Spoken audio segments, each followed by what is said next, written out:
Wala nang intro-intro. Ako si Super DM, ang pambansang Makata ng bayan. Ngayon magsasalita na naman ako para tanggalin ang kanilang katangahan.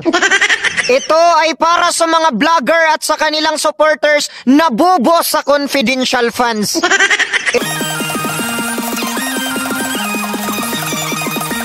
Hello mga ka-Rizar, panoorin po natin ang latest marites ni Super DM sa kanyang vlog, okay? Ang sabi ni Super DM, no? Ang sabi ng marites, okay, Sara Duterte pinagtanggol ni Lini. Totoo kaya ito? Panoorin po natin ang vlog. Go ahead, Super DM. Wala nang intro-intro. Ako si Super DM, ang pambansang Makata ng bayan. Ngayon magsasalita na naman ako para tanggalin ang kanilang katangahan. Ito ay para sa mga vlogger at sa kanilang supporters na bubos sa confidential fans. Itong mga vlogger na ito, hindi ko alam kung tanga o nagbingi-bingihan. Pati sinasabi ni Marcolita, hindi nila maintindihan. Ngayon, si Madam Lini naman ang ating pakinggan. Tinatanong si Madam Lini kung ano ang masasabi niya sa confidential fans. Ano ang sagot ni Madam Lini? Ang sabi niya, before I answer that, I want to clear things first. We are not friends. I don't like Sara Duterte, but I also don't dislike her. Hindi naman kami magkaaway, pero honestly, ang confidential funds kasi is for general use. Unlike budget na may specific na na paggagamitan. Ang gusto kasi ng Quadcom is detalyado ang reports ng OBP. Piso by piso, dapat sabihin saan ginamit, hindi po ganon yun. Hindi pwede yung gusto nila, kaso kasi confidential nga yun.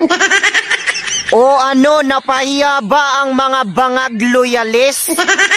Ang liit ng utak nyo, kayo ang tunay na didilis. Nakabili lang kayo ng mic, sasabihin nyo agad na ako ay isang loyalist. Tapos babanatan nyo ang mga DDS. Kung ako sa inyo, buti pa kayo ay umalis para hindi na kayo ma-stress. O sa mga bangag loyalist, bakit kay Duterte kayo nagagalit? Dahil ba ang passport ay ginawang 10 years? At ang lisensya ginagawang 10 years? Free tuition sa mga colleges? Dublado ang sahod ng mga pulis? Pinagbayad ang mga oligarkes? Inayos ang Boracay at Manila base? Inubos ang mga maoti terrorist? Tinanggal ang laglag bala sa airspace? Tapos may build project? Pinasara ang ABS kasi ayaw magbayad ng buwes.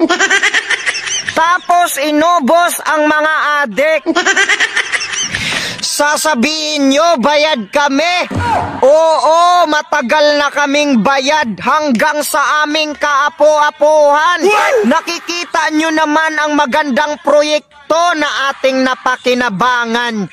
Sa kanya lahat yan, hindi tulad ngayon, walang nagawa kundi puro nakawan. Kaya ano ang sinasabi ng army? Kung anong mas nakakabuti ng bayan, doon kami. Sumusunod PRRD. Isang go signal mo lang, palagi kaming ready.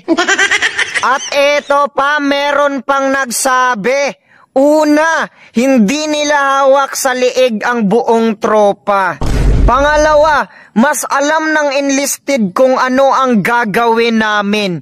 Pangatlo, nag-aantay kami kung sino ang may lakas ng loob na pangunahan kami.